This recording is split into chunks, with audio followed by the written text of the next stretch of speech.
So I want to welcome everyone. My name is Alice Rothschild, and I am on the steering committee of Jewish Voice for Peace Health Advisory Council. And today we have tech support from Rachel Rubin and Blake Pruitt. This is our 19th Jewish Voice for Peace Health Advisory Council webinar. And we just do this kind of educational event every 3 months.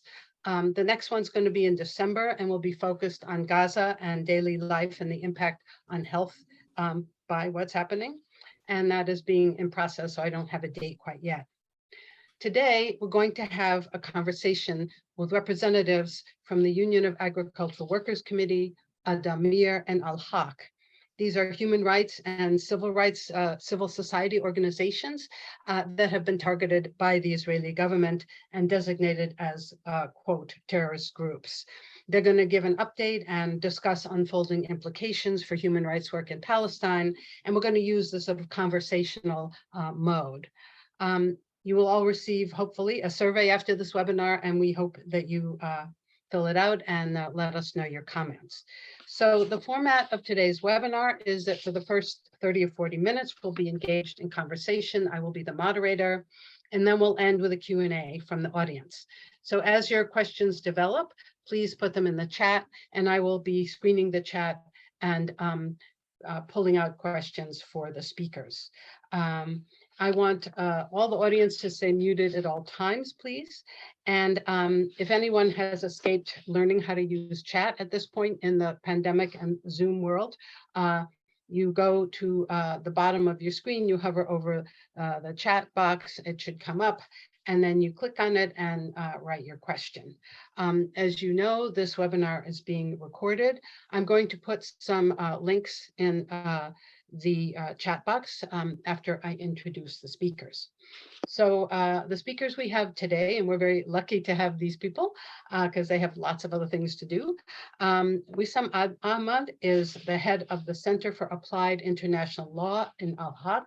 He earned a BA in political science and sociology and a JD from Louisiana State University, as well as an LLM in international human rights law from the National University of Ireland, Galway. Wesam has been working as a human rights advocate with Al-Haq since 2006, focusing on the area of business and human rights and the role of corporate actors in economic incentive structures perpetuating the continued colonization of Palestine. Milena is the International Advocacy Officer at Addameer Prisoner Support and Human Rights Association. She's a Palestinian this is a Palestinian human rights organization that works to support and advocate on behalf of Palestinian political prisoners held in Israeli occupation prisons and the Palestinian Authority prisons. And they work on a national and international level. Addameer provides free legal aid and consultation to Palestinian prisoners, detainees, and their families, and aims to end systemic violations of prisoners and rights. Milena's work focuses on submitting urgent appeals, complaints, and reports on behalf of Palestinian prisoners and detainees to relevant actors, while also building international solidarity campaigns. Before working at Addameer, Milena was the Right to Education Project Coordinator at Defense for Children International Palestine, and she has developed a good knowledge and practice of international law, international criminal law, and human rights, which equips her in being a part-time international law lecturer at Birzeit University. Moayyad Bsharat is the Lobbying and Advocacy Director of the Union of Agricultural Workers Committees. He has a master's degree in sustainable development and also more than 11 years of experience in humanitarian and developmental work. He is the regional coordinator for La Vina Campesina in Arab and North Africa region, and he is a human, woman, and farmers' right defender. So I'm going to start out with some questions and we'll get the discussion going. And whoever wants to chime in, just please chime in. So I want each of you to briefly describe what your organization does and what exactly happened when the Israeli government falsely accused your organization of being a terrorist group. So take it away.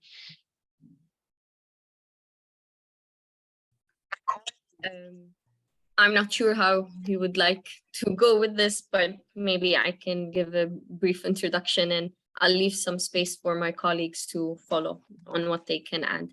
Well, to begin with, the first thing,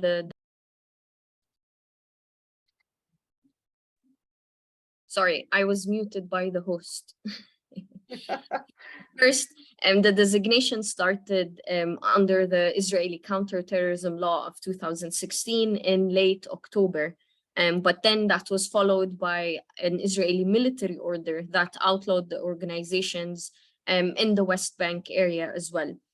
So a few things when the designation first happened, to be honest, it wasn't a surprise because Palestinian civil society and human rights defenders have been subjected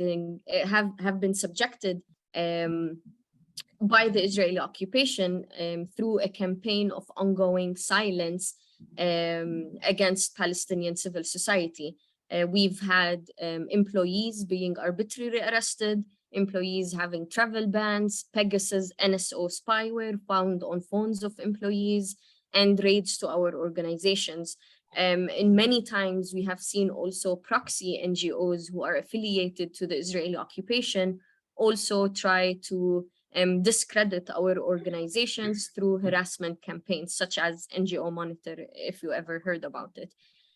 So we're in a way used to the harassment and targeting by the Israeli occupation for civil society because their ongoing campaign of silencing aims at mainly three things, which is isolating the Palestinian civil society and silencing whoever opposes the Israeli occupation and apartheid regime. And then there is the evading accountability part of the Israeli occupation, because most of our organization report to the United Nations, report to the International Criminal Court regarding systematic violations of Palestinian human rights that may amount to war crimes and crimes against humanity. So our organizations are, and I humbly say this, are leading organizations in regards to accountability for the Israeli crimes. So targeting our organization is part of evading accountability and responsibility. And also one important thing, these campaigns aim at defunding the organizations, cutting any financial support for the organization's legitimate human rights work. So we've had statements of solidarity pouring following the designation, the criminalization. The United Nations Human Rights Office of the High Commissioner mentioned that this attack is not solely on Palestinian civil society actors, but it is on the globalization of human rights. And this is a really important note to bear in mind, that it does not stop with Palestinian civil society. It also goes against whoever stands against the Israeli practices on ground.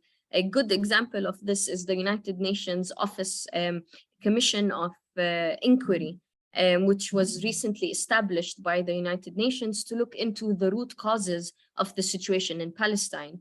Now, the Israeli occupation is targeting this UN body as the commission who looks into what's going on in ground, what's the violations. They are asking for the complete defunding of this commission, for the change of the persons and individuals who run this commission. So again, this also highlights that these attacks won't stop with Palestinian organizations. They will continue as long as anyone opposes the Israeli violations on ground. So 3 weeks ago, the 6 organizations that were targeted and designated by the Israeli occupation were forcibly closed and raided by the Israeli occupation. It was during an early dawn raid where they entered all the offices of the 6 organizations. Some organizations had their materials confiscated, laptops, computers, printing machines. For example, the Union of Palestinian Women's Committee, which is one of the 6 organizations, their offices were completely emptied out, not even meeting tables or chairs, and even their legal files and database on the vulnerable Palestinian women that they provide social and psychological support to. All their information were confiscated and stolen by the Israeli occupation. For example, Addameer, thankfully, nothing was taken from our offices. But of course, I always like to leave the sentence that we're sure nothing was taken, but we're not sure if something was left behind for us. And we know this is not our Palestinian paranoia, but this is the practices of the Israeli occupation, where surveillance and spyware is one of their policies that they use to harass human rights defenders and civil society. So the last raiding was a complete shock, not for the organizations again, but for the international community, because since the designation, we have been doing webinars and panels and briefings telling the international community, this designation means that we are at forcible threat of closure by the Israeli occupation. Our employees and directors are at threat of arbitrary arrests based on this. All our assets and financial accounts could be seized based on this designation. But sadly, I think the international community wasn't really comprehending how serious the designation is, that the recent raids were a complete shock for them. But of course, as long as this is a note that I would maybe end and give the priority to my colleagues to also talk. It's really important to note that as long as the designation is there, the risk on staff, employees, and the work that we do and the people that we serve will always be there. So following the raid and forcible closures, most of the organizations went back to regular work. And we proudly say this because the work that we do serves the Palestinian people, whether it is farmers or prisoners or human rights violations in general, or children or women. So those who were able to go back to a proper office were able to regularly go back to their work and their duties. But of course, this is all at our own personal risk. We are still continuing the work, although we could be all targeted with harassments, travel bans, restrictions on movements, or any rights that we should inherently have. Like UPWC, for example, they have nothing to go back to in their offices. So they are trying to continue their work remotely from a distance from the offices. Maybe I'll leave it to Moayyad and Wesam if they would like to cover more, but this is just a brief introduction on the ongoing campaign targeting Palestinian civil society.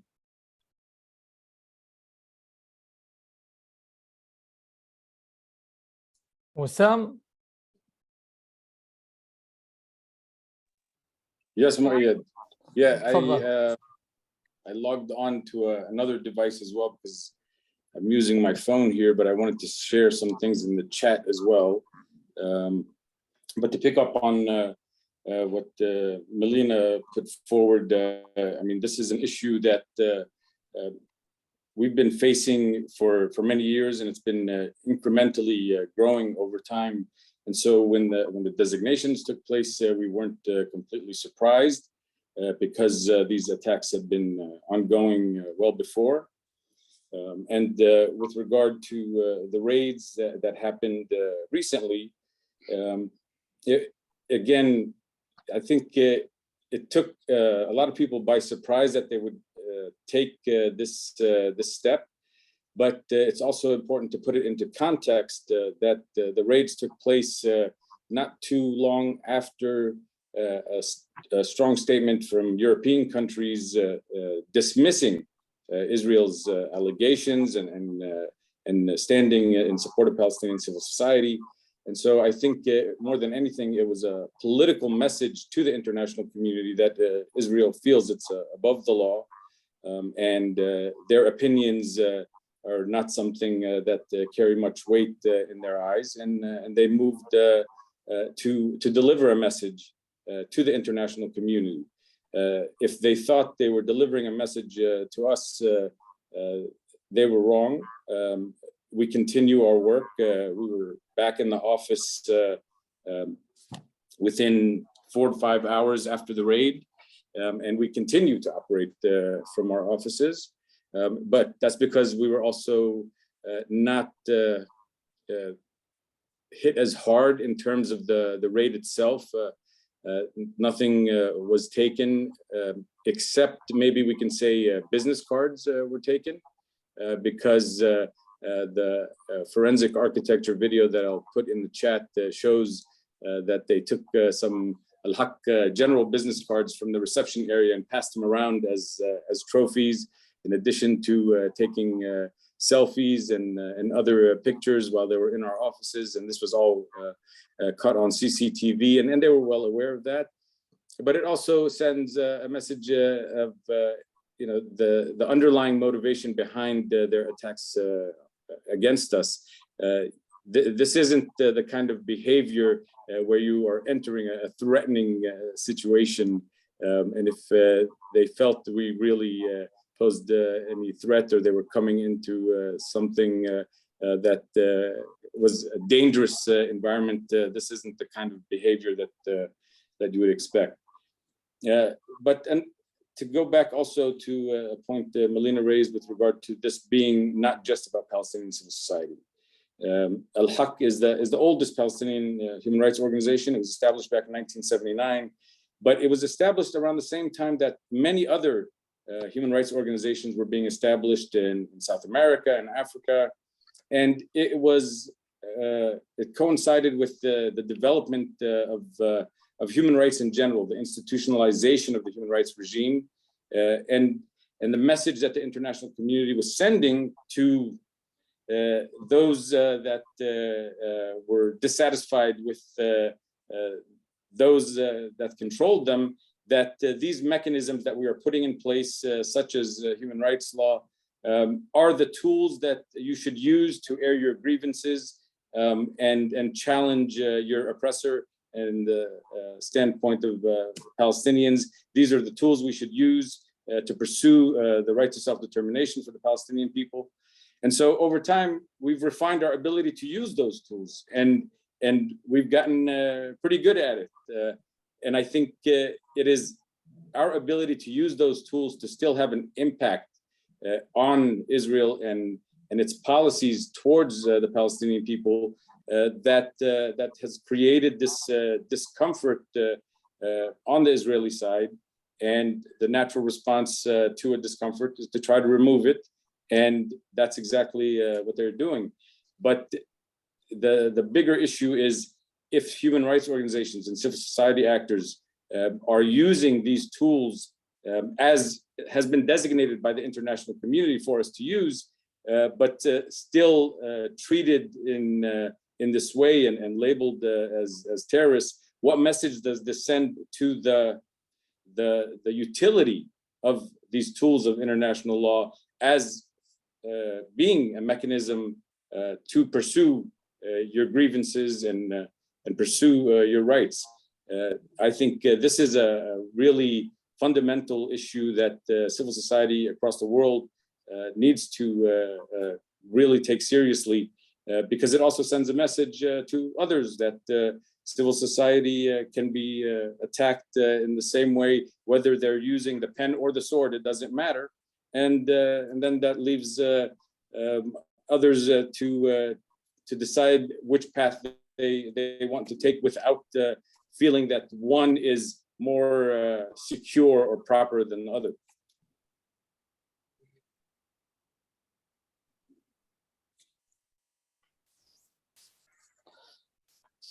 So, thank you, Wesam and Milena. I will add two points about the raid and the closure itself. Maybe our participant or audience didn't know about the exact situation and the context in the West Bank.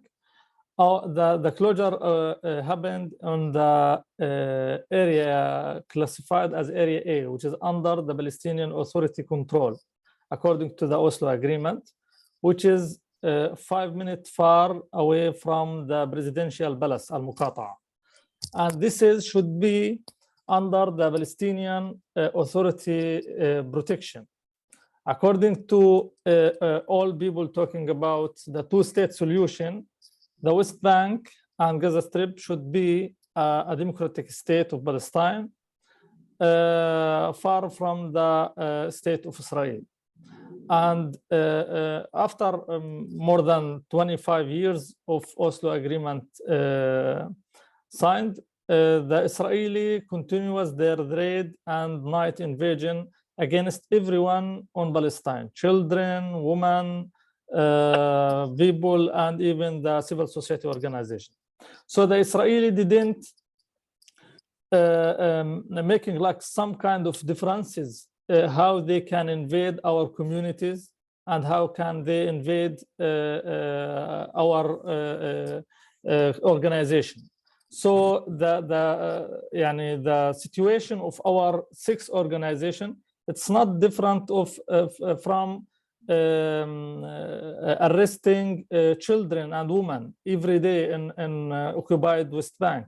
So this is like a usual work of Israeli occupation forces each day as a apartheid system to deal with all Palestinians, including the farmers, to crossing checkpoint, to going to the land behind the separation wall.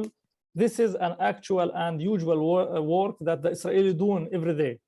Another thing, it's like according to our case as work, it's like no one can understand how is working on the agriculture to be as a terrorism. It's like working in the farming or supporting the rural woman or supporting the fishermen in the blockade Gaza. It's like a terrorism. And at the same time, it's like working, bombing like very crowded area in Gaza Strip with like phosphoric bombs. It's not a terrorism.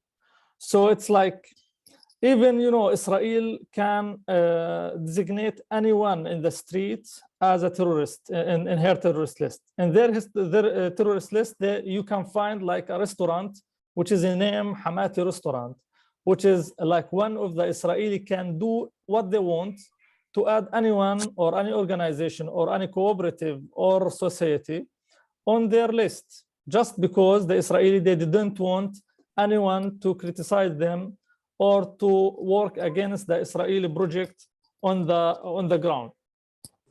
Our work as organization, Union of Agricultural Work Committees, it's like a grassroots organization, politically neutral and established in 1986. We supported each year more than 20,000 farming families in West Bank and Gaza Strip. According to our work, we supporting the farmers steadfastness and supporting their resilience to become strong in their struggle against the occupation.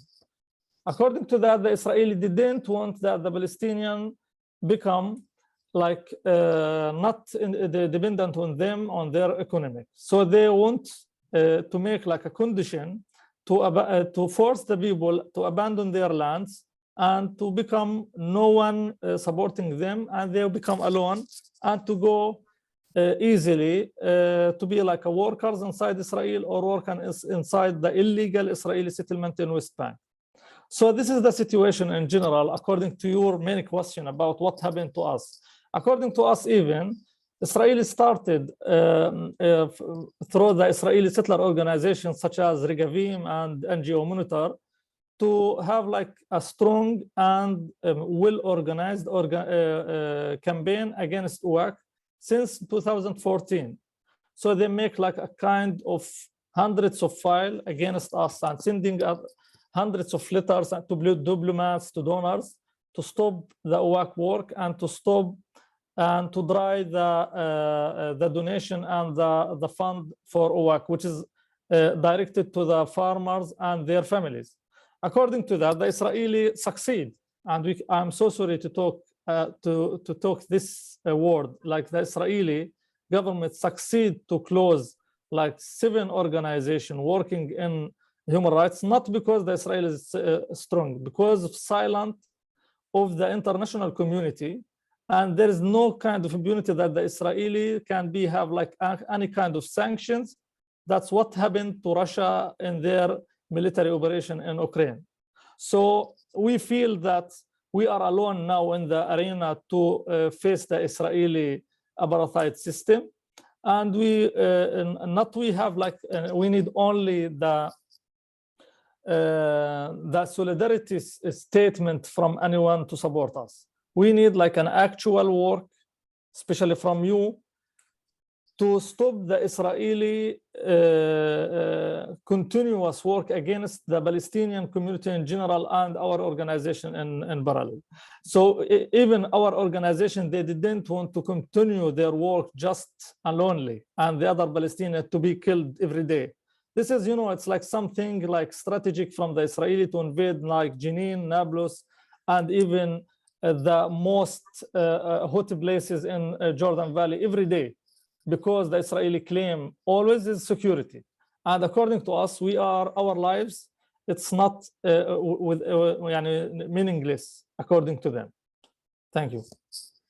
So I have a question. If international donors want to continue financially supporting these NGOs, is it still possible to do that? Or does the donations then get, you know, taken by Israel or held up somewhere, or is the donor then at risk for being accused of supporting terrorism? Wesam, did you want to answer this? I mean, I can start to address, first of all, the difference between the funding that is received from institutional donors or development agencies from various governments versus individual donations that people might want to make. The issue of individual donations has always been very challenging because of the international financial system and the context in which we operate. But in terms of institutional funding and the donor support that we've been receiving, that has, to a large extent, I would say, for all the organizations, continued. And I think this is where Israel is seeing its incremental approach to addressing or trying to stifle us from continuing our work.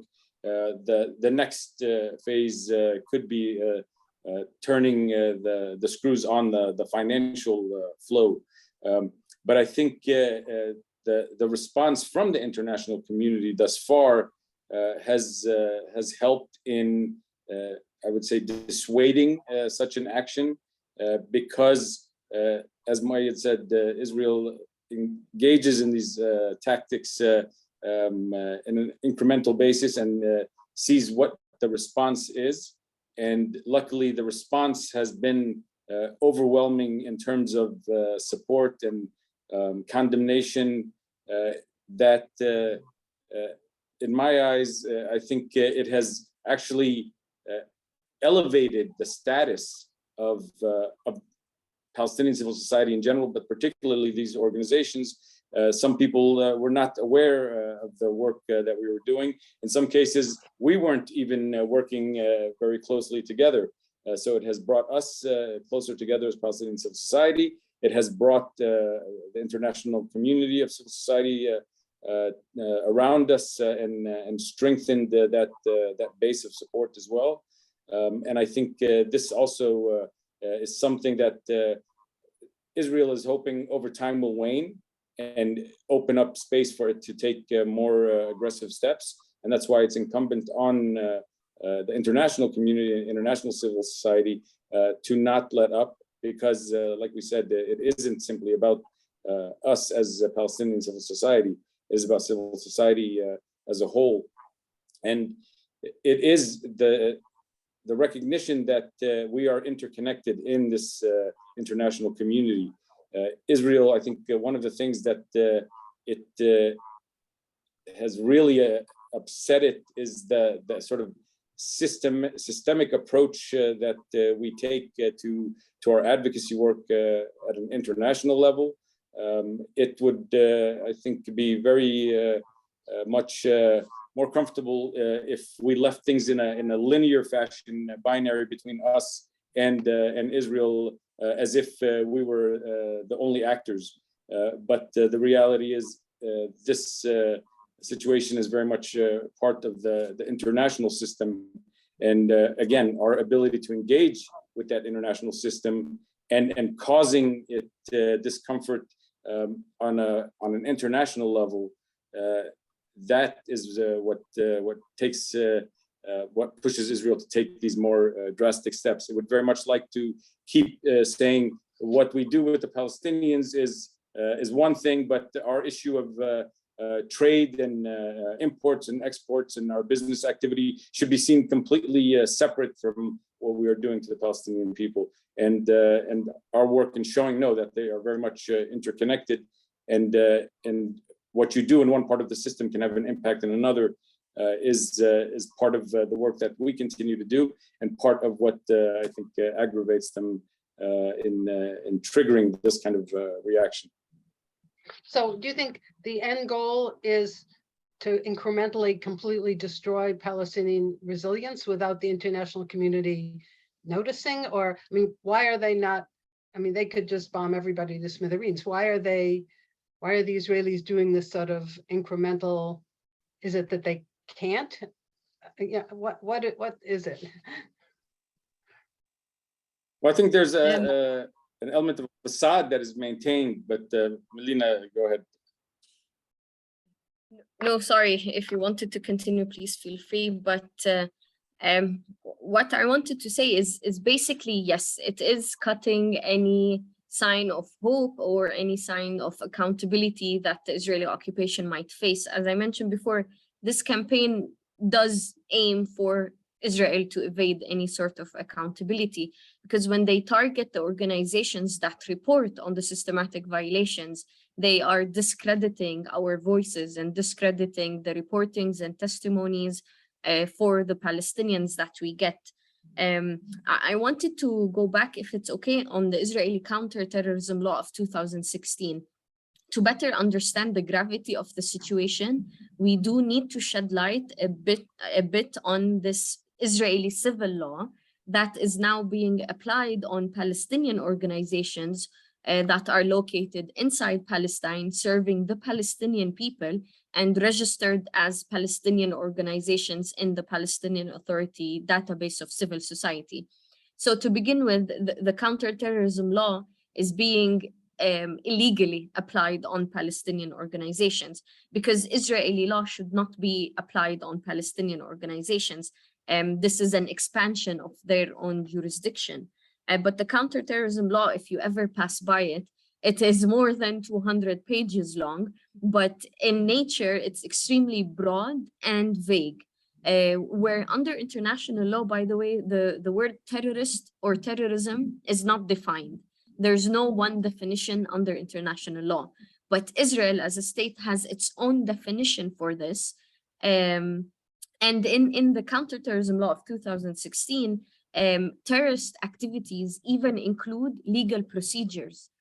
So 3 lawyers who are representing the 6 organizations were threatened by Israel by telling them that, by the way, if you are advocating on behalf of these organizations and you get money from them in return for the services, you could also be held accountable under the counterterrorism law because you are providing services to a terrorist organization. So this is the broadness that I mentioned regarding the counterterrorism law, and also the vagueness, because even legal procedures and legal work could be taken as a terrorist activity. Another thing is that we need to focus on is how the designation came along. It is literally based on the discretion of the Israeli defense minister. And when we look at it, like none of the 6 organizations were provided any prior notice of this designation in order to provide us any hint to rebuttal or argue against this designation or challenge it. Even following the designation and the military order that outlawed the organizations, the 6 organizations wanted to appeal this Israeli military order.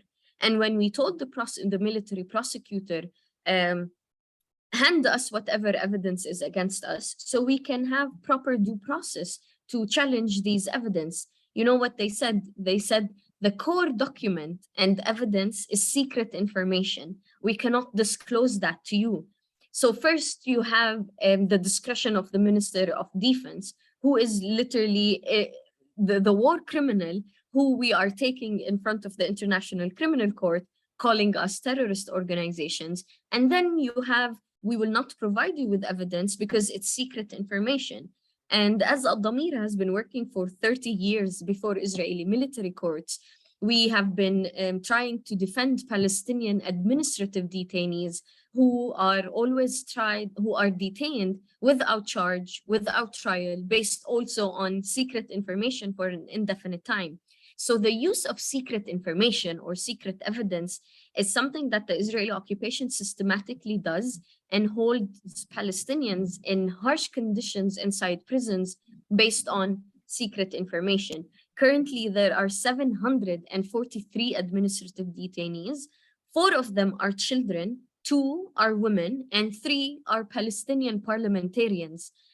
So we regularly and routinely understand that when the Israeli occupation doesn't have proper evidence or proper list of charges, they always use this legal loophole of secret evidence. We can give that to you. And mainly, I believe this is the problem with the international community, is next month, it will be a whole year since the designation.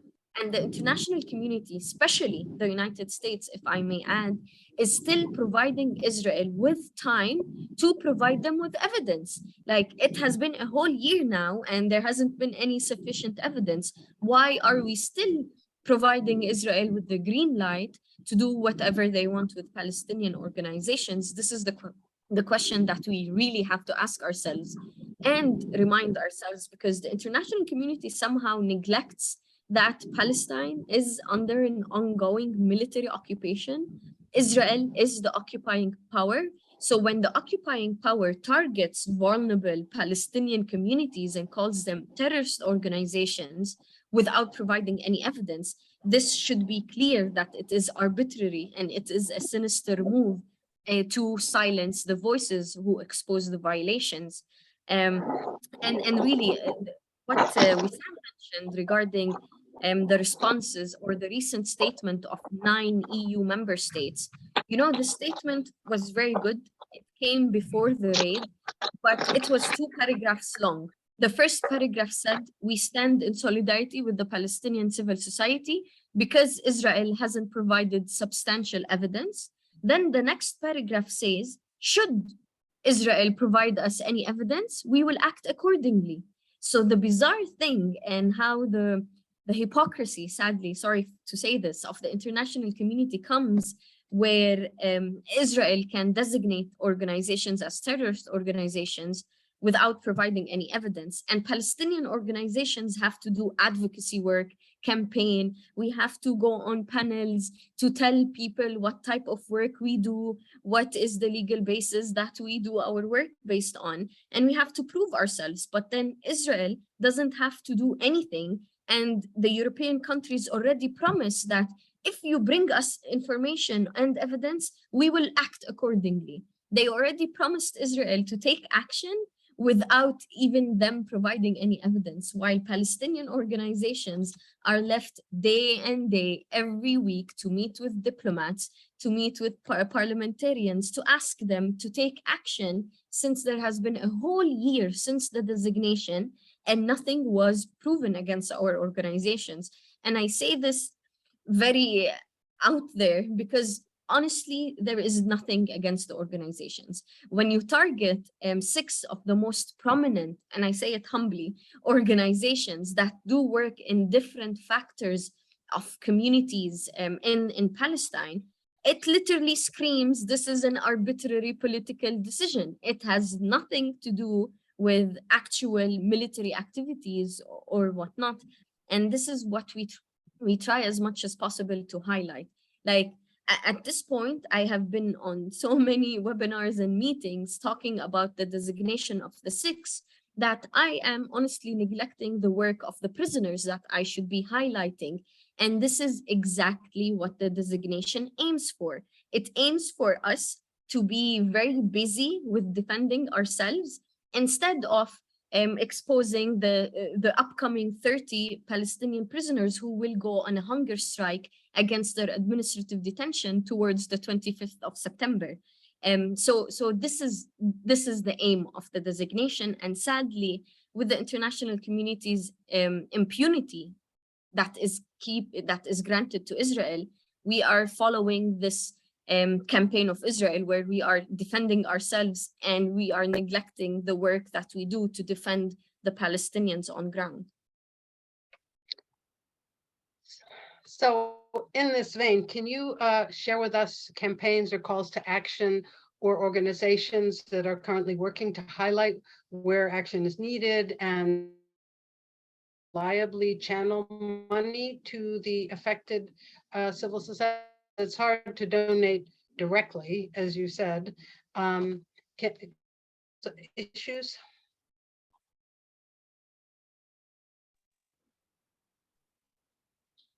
If you allow me, Dr. Rothschild, the issue of the funding is really not the main issue that we need to focus on. I don't want to spend too much energy trying to figure out how an individual donation can reach the Palestinian organization doing the work on the ground, when the bigger obstacle is taking place in your own backyard. And it is that work that needs to be done to increase the pressure to have Israel bear a cost for its actions. I mean, it's really simple behavioral psychology. So long as Israel continues to reap benefits from its behavior without any cost being borne, then the message that is being sent is that its behavior can continue because it's being rewarded. I mean, that's really simple.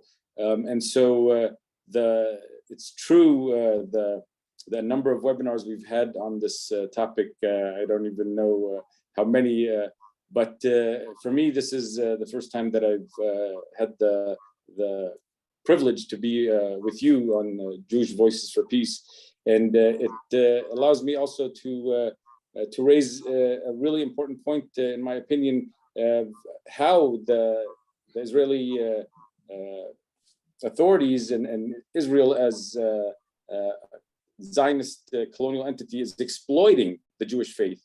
And I think it's that work that needs to be done to strip away this facade that Israel puts forward as if it represents the Jewish people as a whole. And it is very much this exploitation of the Jewish faith that is what is common to all colonial endeavors. It's exploitation of religion has been part of colonialism throughout the world. Here it's unique in that it is the Jewish faith that is being exploited.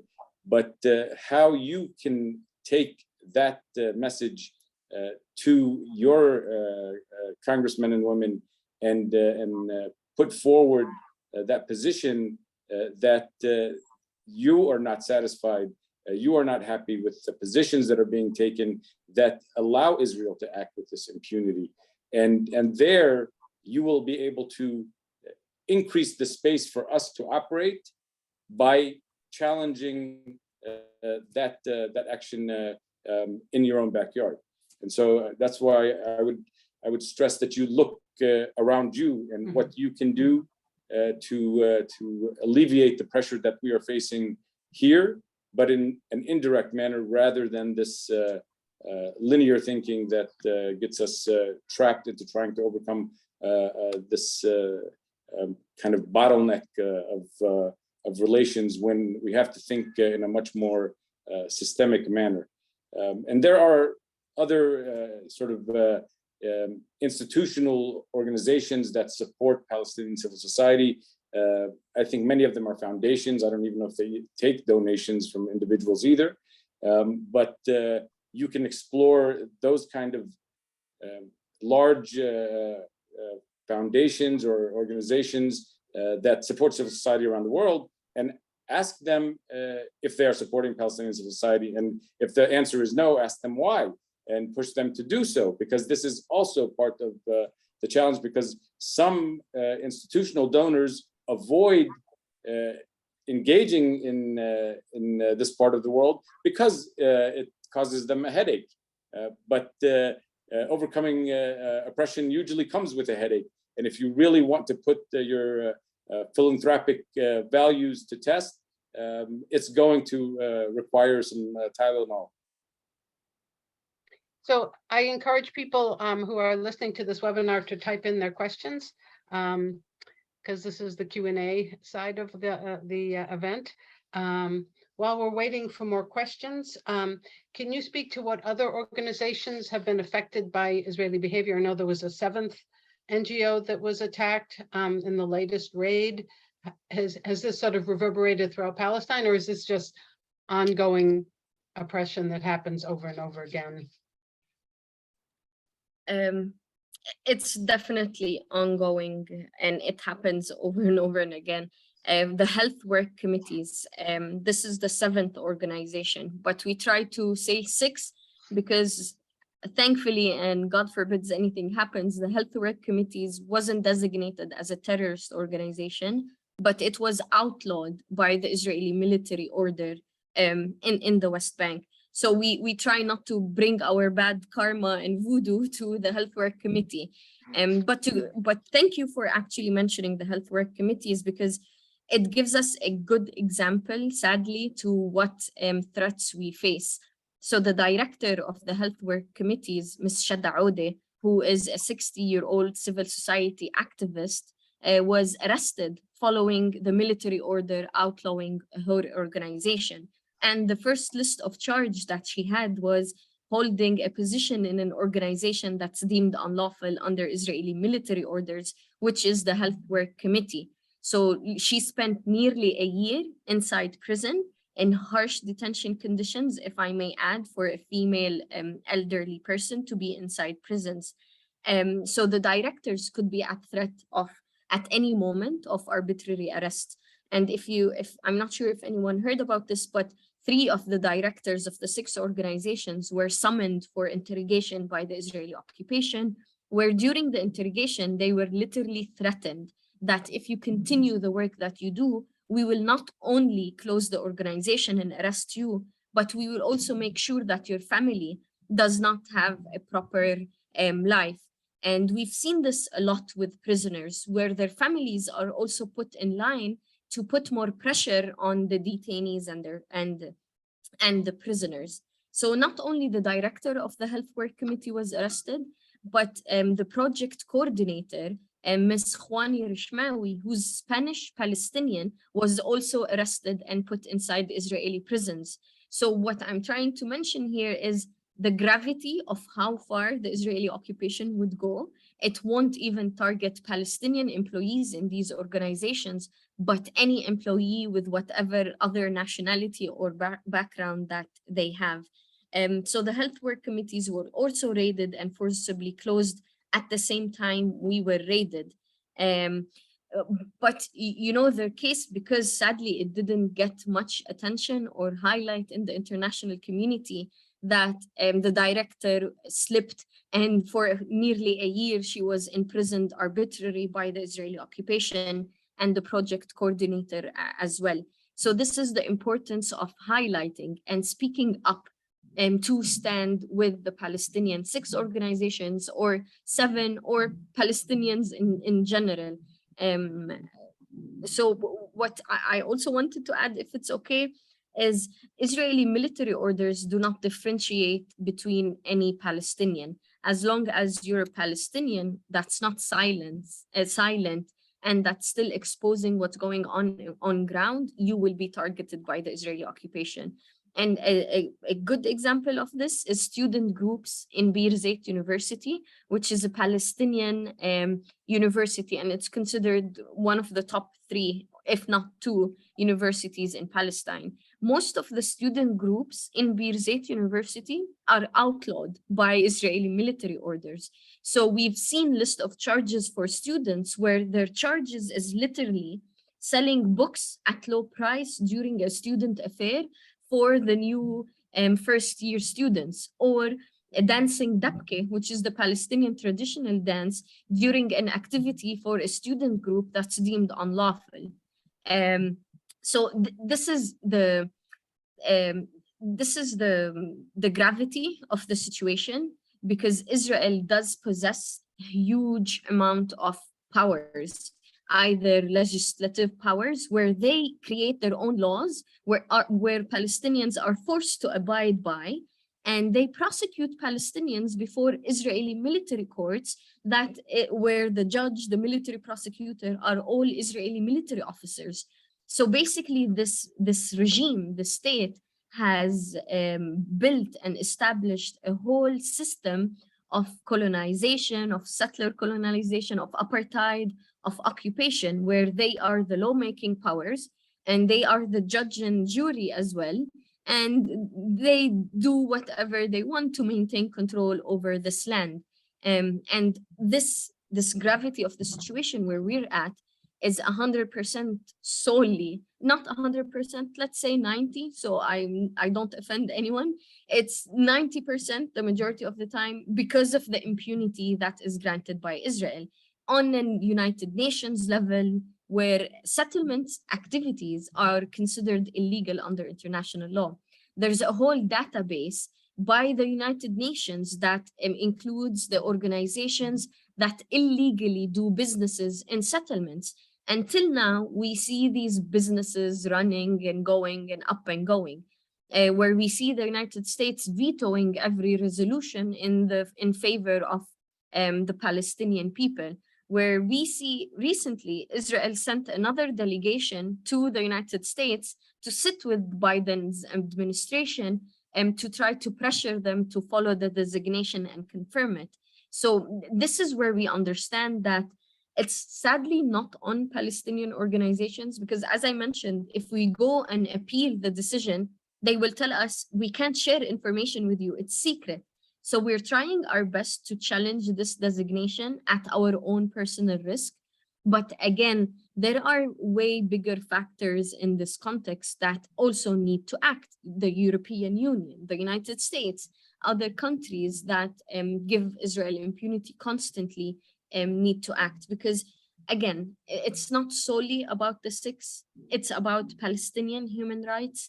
And if anything, it's about basic human rights, just to keep that in mind. And do you know if there's been a reaction to the joint letter? Nothing that we've heard of. Still in the media, the press conferences that the Biden administration does on a weekly basis, and they keep repeating that we haven't changed our decision regarding the designation. There hasn't been any substantial information, blah, blah, blah, all that. I do say blah, blah, blah, because sadly, these are only words and not actions, because Sahar Francis, the director of Addameer, she was planning to participate in the World Social Forum in Mexico City in 2022, in May 2022, and she was banned from boarding a US plane that's going to the United States to Mexico City, although she had a valid US visa. And this was following the designation, which means her valid US visa was revoked following the designation. I don't want to say which means again, but which means basically the United States is acting in accordance of the designation, but they're still hiding behind statements that are saying, we haven't taken a stand, there's no enough evidence. Ubay Aboudi, who's the director of Bisan Center, is an American citizen. He's Palestinian American, and he has a travel ban by the Israeli occupation that bans him from traveling. So although we see the US saying that they are not following this designation, we are seeing different attitudes and different treatment on ground regarding the directors, the employees, and all of our personal lives in general. So we're coming close to the end of our hour.